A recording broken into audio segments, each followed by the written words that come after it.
Oh, natawa lang ako ng konti kasi sabi dito, Ginoong Maria. So hindi ko alam hindi ko alam kung tayo ba may sorry, baka mamaya medyo aanga lang ako, no. Pero based on my knowledge, bakit Ginoo? Di ba? Ginoong Maria. So lalaki pala si Mary. Ang napakinggan ninyo ay grupo ng born again, sila si C.G. David. Na sabi niya, batay daw sa kanyang kaalaman based on my knowledge. Lalaki pala. So, nakabatay kaya talaga sa kanyang kaalaman. May kaalaman kaya siya kung bakit tinatawag Aba Ginoong Maria. Ito ang aral na ginawang katatawanan nitong mga born again mga kapatid. Pakinggan natin sila si C.G. David. Ganito guys, pakinggan natin. Ano ba yung nakalagay sa rosaryo? Importante kasi ganito guys, no? Kasi importante na bago natin i-correct yung mga dapat i-correct, check muna natin ano. O na i-correct nila ang dapat i-correct. Ang tanong, alam ba talaga nila? Ba yung sinasabi mismo ng rosaryo. So, sige bro, ano ba yung nakalagay doon? Kasi meron tayo nakikita dito na mali eh. Sige, go. Ano ba yan? Ayun, usually na maririnig mo, Aba, Ginoong Maria, napupuno ka ng grasya. Ang Panginoon Diyos ay sumasa iyo. Bukod kang pinagpala sa babaeng lahat, at pinagpala naman ng iyong anak na si Jesus. Santa Maria, Ina ng Diyos, panalangin mo kaming makasalanan. O, natawa sila dito, no? Ito yung mga dating Katoliko.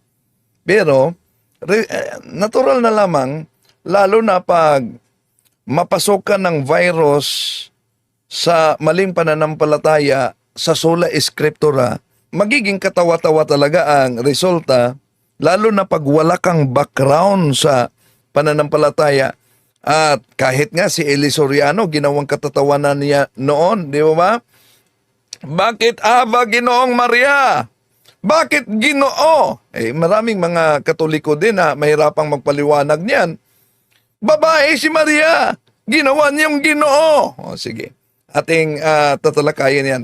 Ituloy muna natin. Okay, go. Ngayon, at kung kami ay mamamatay. So, yun ang lagi natin maririnig pa nagpipray ang mga ancestors natin ng rosaryo. Check natin, ano ba yung mga bagay na mali sa panalangin na to? Ako muna. Sige, may mali umano sa panalangin na ito. Siya muna, si G. David. So una, sabi dito, natawa lang ako ng konti. Natawa lang siya umano ng kunti. Dahil bakit daw? Kasi sabi dito, Ginoong Maria. So hindi ko alam hindi ko alam kung tayo ba may sorry, baka mamaya medyo aanga lang ako, no. Hindi, medyo. Sultan, anga talaga. Bakit? Pinagtatawanan nila ang lubos na di nila naunawaan. Bakit ka ba tinatawag na Aba Ginoong Maria? Dahil sa salitang Aba Ginoong Maria, kung pansinin niyo sa social media, sa television, mga kapatid, malimit talagang batikusin ng mga siktang tatag lamang ng tao. Itong panalangin ng simbahang Katoliko, lalo na sa Aba Ginoong Maria. Sa Latin, Ave Maria Gratia Plena Dominus Tecum, benedicta tu in mulieribus et benedictus fructus ventris tui, Iesus. Kung si Eli Soriano pa, na nagtatag ng kaniyang sekta, wrong grammar daw ang dasal ng simbahang Katoliko. Dahil, bakit daw umano tinatawag na Aba Ginoong Maria na hindi naman Ginoo, babae si Santa Maria? Kaya ito ang kanilang batikos mga kapatid, at nagpakilala lamang na binabatikos nila, lumabas ang kanilang kainosentihan at kahinaan sa tinatawag na philology. Ano yung philology? Yung linguistic mga kapatid, no? Kaugnay sa linguistic. Dahil hindi nila alam yung tinatawag na lumang Tagalog o yung classical Tagalog even during the time of Spanish era. Kaya pinagtatawanan nila dahil di nila alam ang kasaysayan. So, ang ginagamit dito mga kapatid, hindi yung modernong Tagalog. kundi yung lumang Tagalog na noon. Na sa paglipas ng panahon, alam natin, may nagkakaroon ng mga pagbabago sa wikang Tagalog. Pero may mga bagay na hindi nagbago, no, sa Tagalog. Halimbawa, sa Cebuano, yung asawa, babae yon. Pero pagdating sa Tagalog, asawa, kahit lalaki, asawa pa rin. No? So bakit nga ba dapat pinag-aralan muna nila bago nila idiniklarang mali? Bakit tinatawag na Aba Ginoong Maria? O na mga kapatid, nagsimula yan sa mga paring Kastila na nagsalin sa dasal na Ave Maria Gracia Plena Dominus Tecum. Sa panahon nila, ginagamit nila ang salita na Tagalog na umiiral sa kanilang panahon noon. At alam nyo ba na sa kanilang panahon, sa kanilang konteksto, ang salitang Ginoo, ginamit na yan na pangtukoy sa mataas na dangal o yung taong marangal. Malalaki man siya, mababae man siya, during the time of Spanish era, tinatawag yang Maginoo. Kung tingnan ninyo ang UP Diksionaryong Pilipino at susuriin ninyo ang wikang salitang Ginoo o Maginoo, ano ba ang sinabi?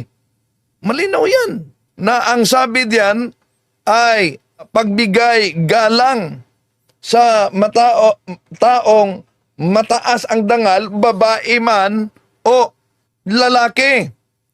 Di lang yan. Kung pag-aralan ninyo ang sulat ni Dr. Jose Rizal doon sa malulos na mga kababaihan, anong sabi ni Dr. Jose Rizal sa kanyang sulat? Ito ang sabi ni Dr. Jose Rizal. Ito para sa mga babae ito. Pukawin ninyo ang sigla at sipag, maginoong asal, mahal na pakiramdam, at huwag isoko ang pagkadalaga sa isang mahina at kuyuming puso. Ano daw ang address niya sa mga kadalagahan? Sa sulat niya sa malulos, maginoong asal. Oh, dahil po ba ginamit ni Dr. Jose Rizal ang salitang maginoong asal? Ibig po ba sabihin na nagkamali na tulad sa kanilang unawa? Kaya yung aral na Tagalog na isinalin mula sa Spanish, Tagalog, kung ano ang available sa wika nila noon. Kaya yung isa pang panalangin ito, mga kapatid, Aba po Santa Mariang Hari, Ina ng Awa, ikaw ay... di po ba napansin nyo ang mga spelling? Sa panahon na isinalin ito, tingnan niyo, galing sa Spanish ba? Kinabubuhay namin at ang kinanaligan. Aba, ikaw nga ang tinatawag namin. Pinapapanaw. Oh, di po ba? Tingnan niyo ang pagkasalin. Ito'y galing pa sa lumang Tagalog noon. Ngayon, ang tanong, dahil yung salitang Rayna, salitang hiram yun. Hindi yon Tagalog original na salin. Hiniram lang yan na salin. Kahit nga sa banal na Biblia, alam nyo ba, may mabasa tayo na ang isang babae, kahit babae, tinatawag na hari. Oh, ngayon, pagtawanan ba ninyo yan? Dahil babae, tinatawag siyang hari. At naghahari. Saan? Si Atalia yan. Ikalawang Hari, Kapitulo 11, versikulo 3. At siya'y nakakubling kasama niya sa bahay ng Panginoon na 6 na taon. At si Atalia ay naghari sa lupain. Ano daw? Babae yan, pero tinawag na si Atalia ay naghari sa lupain. Hindi sinabi na nagrayna si Atalia. Kahit pa, tingnan ninyo, ikalawang kronika, kapitulo 22, versikulo 12. Si Atalia naghari. Babae yan. So masasabi ba nating mali ang pagkasulat? Tanong, bakit po hindi binago ang salin na ito sa modernong Tagalog, mga kapatid? Kahit ba baguhin natin ang salin na ito na Aba Ginoong Maria, kahit ba gawin nating Aba Ginang Maria at Aba po Santa Mariang Reyna, hindi pa rin magbabago, mga kapatid, ang tingin ng mga sulpot na sekta sa Mahal na Birhen Maria. Numero 1 target pa rin nila sa kanilang kritisismo sa pananampalatayang Katoliko. Maraming tutol na palitan daw sana. Bakit kung palitan? Sundinan nyo ba ang classical Tagalog ng Aba Ginoong Maria, mga kapatid, at ang Aba po Santa Mariang Hari na mula pa sa ating mga ninunong Kristiyano. Ito'y nagiging tradisyon, kaya di lang alam sa mga bagong nagsusulputan ngayon, at ito'y target sa kanilang atake. Tuloy natin, si G. David. Pero based on my knowledge, bakit Ginoo? Di ba? Ginoong Maria. So lalaki pala si Mary. Based on kanyang knowledge, may knowledge kaya siya? Bakit Ginoo? Lalaki pala si Mary? O di, ibalik natin sa kanya dyan. Di po ba Biblia ang batayan niyo? Ito, sa ikalawang hari 11:3. At siya'y nakakobling kasama niya sa bahay ng Panginoon na 6 na taon. At si Atalia ay naghari sa lupain. Bakit yung babae tinatawag din na sa kanilang panahon, hari? Siguro kung sa pagsulat nito, nandun itong mga born again ito, pagtatawanan nila ang nagsulat nito. At remember, Bible must be interpreted according to the context in which it emerged. Tuloy natin. Ganun ba yun? Kasi Ginoo Ginoong Maria. Mga Ginoo eh. Ginoo, Pero pag sinearch yung Ginoo, di ba, lalaki yun. Pero kung mali man to, maybe this is minor lang naman kasi hindi siya ganun. Kung mali man ito, so ibig sabihin, nagkomentaryo na sila na di talaga nila lubos na unawaan. Kung mali ba talaga ito, o ito ba talaga'y naaayon sa classical Tagalog noon during the Spanish era. Okay, tuloy natin. Kabigat. Ano pa yung ito meron dito sinabing, ang Panginoong Diyos ay sumasa iyo. So, ano sa tingin nyo masasabi nyo doon? So that ako nasasagot dyan. Okay, sige. Ayan. Kahit pa yung pahayag na yan, na nasa panalangin, ang Panginoong Diyos ay sumasa iyo, may komento pa siya. Ano na lang. Yeah. Actually, Dad, tama din naman kasi talaga. Okay. Kasi nga yung once nga naging believer ka, like tayo, di ba, believer tayo, tinanggap natin si God. So, lagi na natin siya kasama. So, sa part ni Mary, tama din siya kasi tinanggap din ni Mary si God. So, kasama niya na lagi si God. Di ba? So, parang ang gustong iparating ni Jimboy, na kasi kapag once na believer ka, or alam mo yun, follower ka ni Jesus Christ, Holy Spirit is with you kasi. Diba? Sumasayo talaga ang Diyos eh. Which is tayo rin naman, mga mananampalataya. Sinasamahan tayo ng Diyos every time na tayo ay tumanggap kay Kristo. Dito hindi tayo bias hindi porket dasal na rosaryo, lahat sasabihin natin mali. Meron din naman tama, which is yun. Meron tama, yung ang Panginoon ay sumasa inyo. Biblical yan. Pahayag na yan ng anghel, sabi ng anghel, Lucas 1:28, and the angel being come in, said unto her, Hail, full of grace, the Lord is with thee. Blessed art thou among women. O see? Biblical yan. Okay. Nga, tama, sumasa inyo ang Diyos. Pero ikaw bro, may sasabihin kaya ata. Yun bro, tama naman nga yung sinabi ni Jimboy. Pero ang mali kasi dito, ang magiging pagkakaintindi ng mga tao. Okay. Dahil dun sa word na ginamit na ang Diyos ay sumasa iyo o na kay Mary. So, nangyari, magiging interpretation ng tao dito is si Mary ay powerful siya. So, ang mga hindi biyasa sa pagbabasa ng Bible, Well, kung sinasabi daw umano yan na ang Panginoon ay sumasa inyo, ang interpretasyon, powerful si Mary. Delikado daw. Pero, ito ba'y nakasulat sa Biblia? Ito bang nakasulat sa Biblia ay tutulan pa nila? Blessed are thou among women. Yon. At hindi lang yan. Sabi ng anghel, ang anghel mismo ang nagsabi, ang Panginoon ay sumasa inyo. Bukod kang pinagpala sa babaeng lahat. Ang pinagpala din, ang bunga sa iyong tiyan. Pero pinagtutulan pa nila kahit nabasa na. Although, yun ang resulta sa magbasa lang sa Biblia, then sariling interpretasyon. Kung narinig ninyo kanina, itong isang disipulo ni si G. David at si G. David mismo, sinabi nila, di naman mali ito. Pero, yung isa naman yan na disipulo, delikado. Bakit delikado?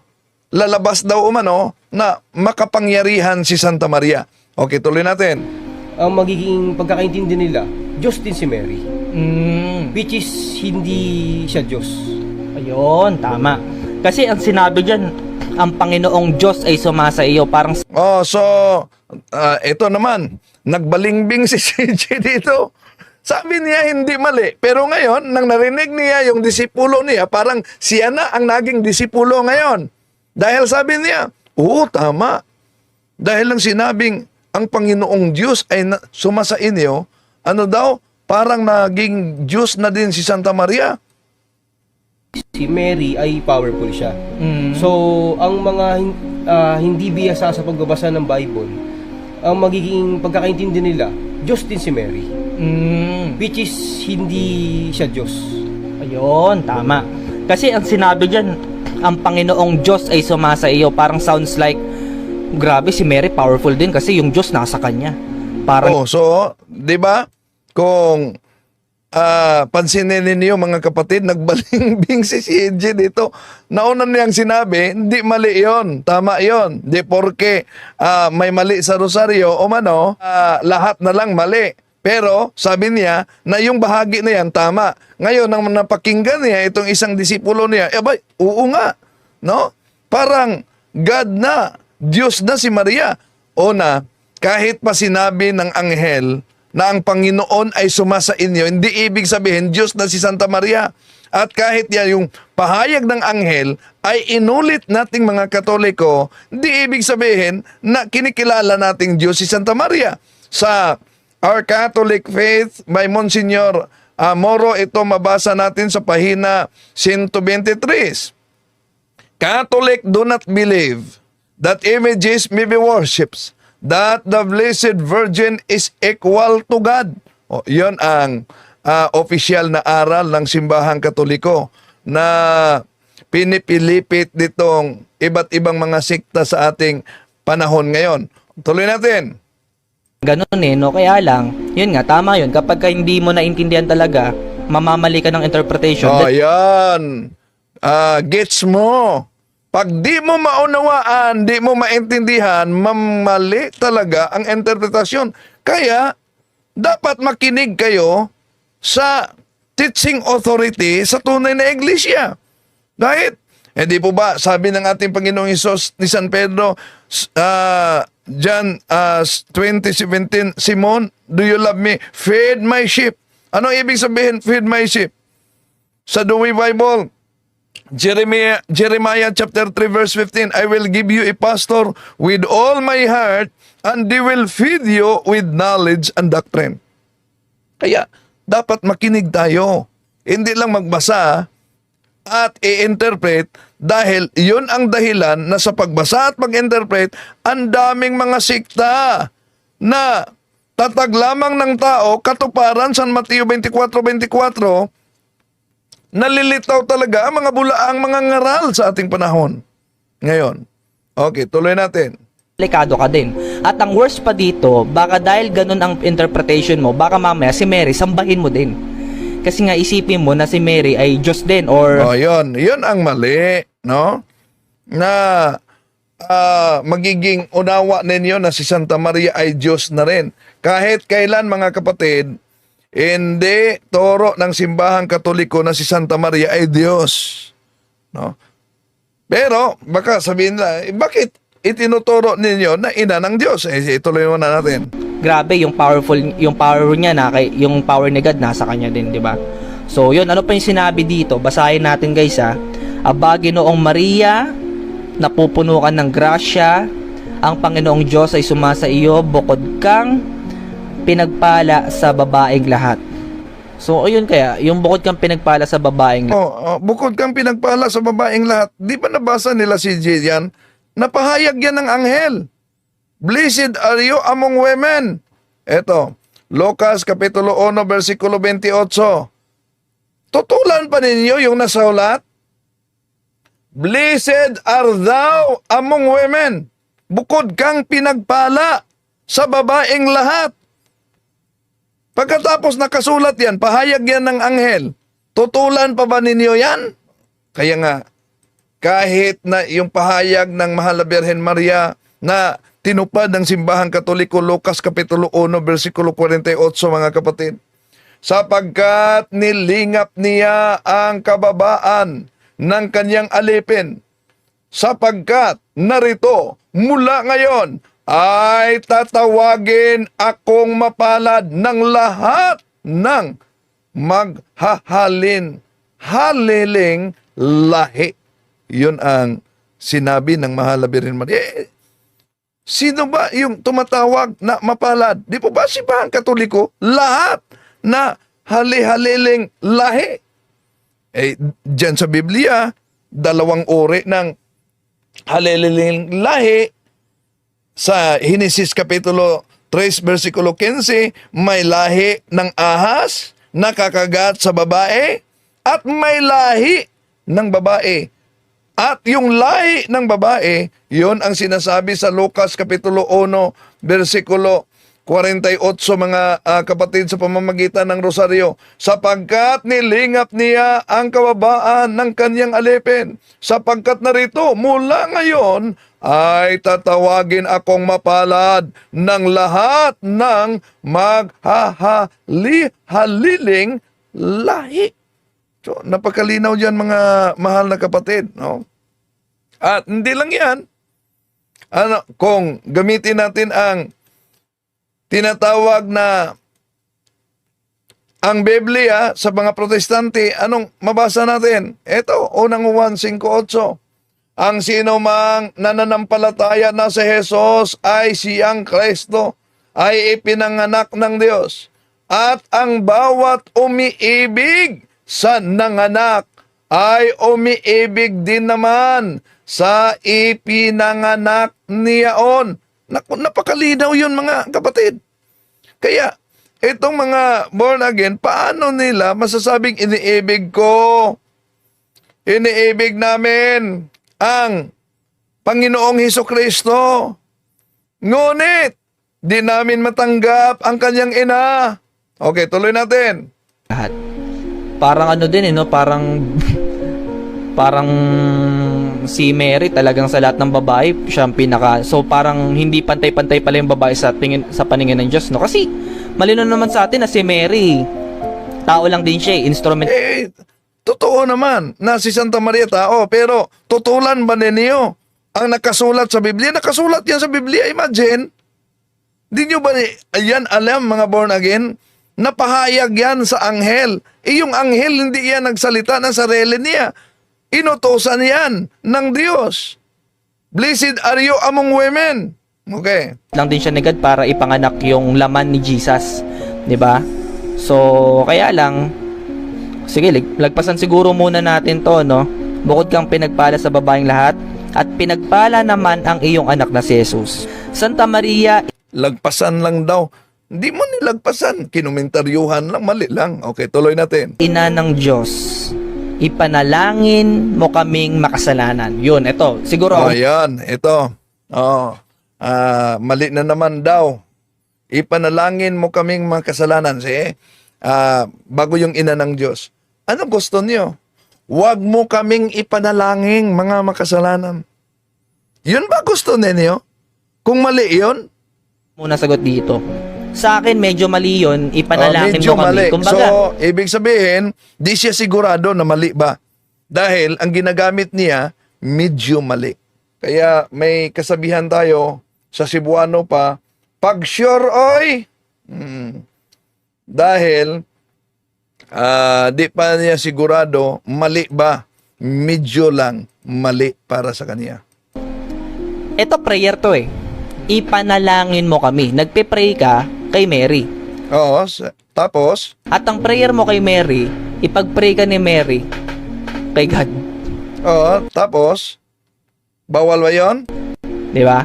So, parang ganun. So, parang sa akin na mali dito, bakit kailangan mo pang dumirekta kay Mary kung pwede ka naman dumirekta mismo sa Diyos? O yan ang argumento nila mga kapatid. No?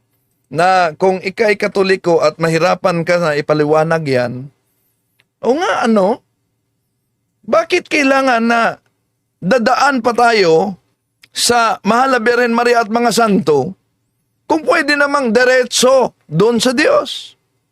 Bigyan nating linaw ito mga kapatid. Dahil ito din ang ginagamit ng mga iba't ibang mga anti-Catholic. Bakit? Pray for us, ipanalangin mo kami.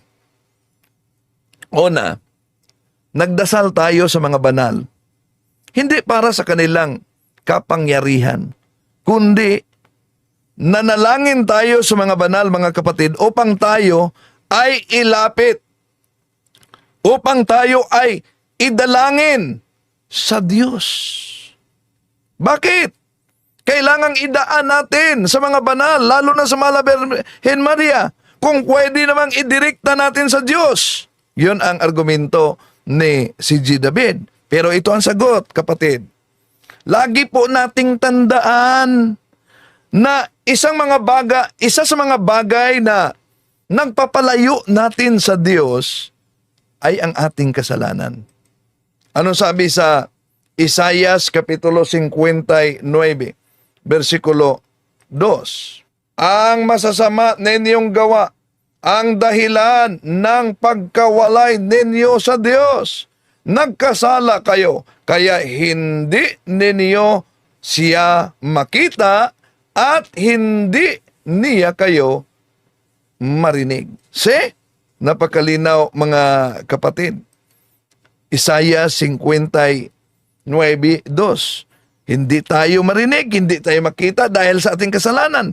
Yan malinaw na basa natin na ang kasalanan o yung mga masamang ginawa ng tao, yun daw ang dahilan kung bakit hindi tayo marinig ng Diyos. Kaya dito na papasok ang tinatawag na intercession, yung panalangin ng mga banal kung bakit tayo mga Katoliko ay maging sa misa, kailangang nanalangin sa mga banal. So ang Diyos po mga kapatid ay tapat sa taong tapat at nagmamahal sa Kanya. Di ba? Iyon ang mabasa natin sa Roma Kapitulo 8, versikulo 28. So, nagagalak siya at natutuwa sa mga taong naglilingkod na tapat sa Diyos. At sa Biblia, ating mabasa mga kapatid, na ang panalangin ng isang matuwid o banal na tao, epektibong-epektibo. Saan yan mabasa? Nasa Santiago 5:16. Ito mabasa natin. Kaya't ipahayag ninyo sa isa't isa ang inyong mga kasalanan at ipanalangin ninyo ang isa't isa upang kayo'y gumaling. Ang panalangin ng taong matuwid ay makapangyarihan at mabisa. Napakalinaw ang sabi sa Biblia. Baka di nila ito alam. Ang panalangin ng taong matuwid ay mabisa. Hindi lang yan. Tingnan natin sa unang Samuel, Kapitulo 12, versikulo 19. Sinabi nila kay Samuel, ipanalangin mo kay Yahweh na huwag kaming mamamatay dahil sa paghingi namin ng hari. Malaking kasalanan ang idinagdag namin sa marami na naming pagkakasala. So, anong mabasa natin sa ikalawang Samuel 12:19? Di po ba? Ang mga Hudyo noon pa man, lumapit kang Samuel. Anong sabi nila? Ipanalangin mo kami sa Diyos. Kung ang argumento nila, pwedeng diretso, bakit dumaan pa sila kay Samuel na malinaw sa talatang ito? Ang mga Israelita mismo humiling kay Samuel na sila'y ipinalangin sa Diyos. At hindi lang mo yun, iyan lang mga kapatid. Mas direkta at malinaw po kung mabasa natin yung aklat ni Job, kung saan yung nagkasala sila si Eliphaz at yung mga kasama, dumulog sila sa Diyos. At may utos ang Diyos sa kanila. Saan yan mabasa? Job 42:7-8. Si Eliphaz na Timaneo naman ang hinarap ni Yahweh. Sinabi niya, matindi ang galit ko sa iyo at sa dalawa mong kaibigan, sapagkat hindi ninyo sinabi ang katotohanan tungkol sa akin tulad ng ginawa ni Job. Kaya ngayon, kumuha kayo ng 7 toro at 7 topa, dalhin ninyo kay Job at sunugin bilang handog. Ipapanalangin kayo ni Job. Siya lamang ang papakinggan ko para hindi na kayo pagbayarin sa inyong kasalanan. Dahil hindi ninyo paglalahad sa buong katotohanan tulad ng ginawa niya. See? Napakalinaw sa kasulatan mga kapatid. Sa talatang ginagamit natin. Kinakailangan ni Eliphaz na si Job ang makiusap sa Diyos para ilapit ang kanilang hinaing. Sapagkat hindi pakinggan ng Diyos ang makasalanang si Eliphaz at ang kasama niya. Kaya, kinakailangan ni Eliphaz ang tulong sa banal na si Job para ilapit siya sa Diyos. Kaya nga kung tingnan natin ang Latin Vulgate na mabasa sa Job chapter 1 verse 1, ito mabasa natin. Mga kapatid, kahit common Bible, no? May isang lalaking nakatira sa lupain ng Uz na nagngangalang Job. Siya ay isang mabuting tao, sumasamba sa Diyos at umiiwas sa masamang gawain. See? So, dito makita natin ang pagkabanal ni Job mga kapatid. Kaya, yung panalangin at daing ng taong matuwid, pakinggan ng Diyos. Kawikaan, Kapitulo 15, versikulo 29, pinapakinggan ni Yahweh ang daing ng matuwid. Ngunit, ang panawagan ng masama ay hindi dinirig. Kaya nga, dito na papasok yung intercession. Ipanalangin mo kaming mga makasalanan ngayon at sa oras ng ating kamatayan. Bakit?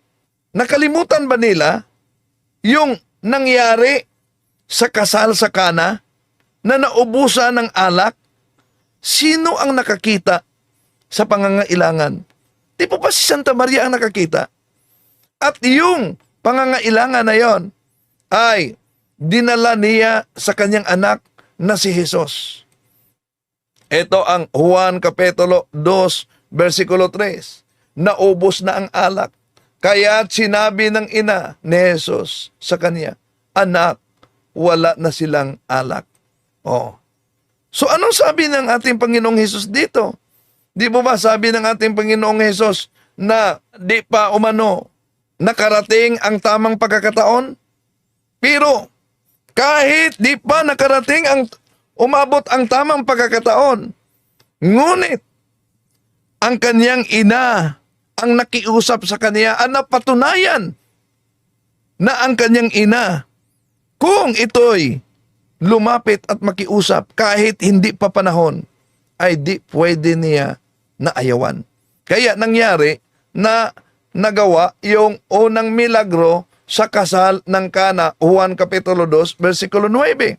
So, yun ang unang pangyayari, mga kapatid. Kaya, dito natin makita na malaking kabuluhan ang intercession sa Mahal na Birhen Maria. Itong mga born again, kahit di pa nila lubos talagang naunawaan at nagkomentaryo sila na parang mari daw, so ibig sabihin, di pa sila sure na mari ba talaga. Pero mga kapatid, paalala din natin sa ating mga kapatid, lalo na sa mga magulang, huwag kalimutan talaga, ituro ang pananampalataya sa loob ng pamilya para hindi matangay sa ibang mga sekta. Ang ating mga kapatid na ito na nasa born again, biktima lang sila sa maling akala. Bakit? Dahil kung napag-aralan lang nila ang beauty of our Catholic faith, di sila matangay at di sila mapunta sa kinaroroonan nila.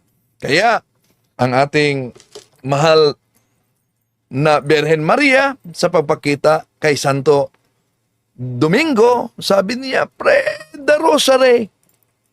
Pray the rosary.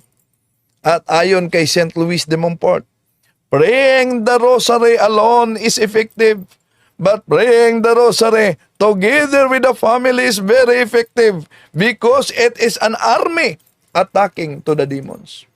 Maraming salamat po sa inyong pagsubaybay. To make his message known is our responsibility. So here we are to pledge our lives to the Lord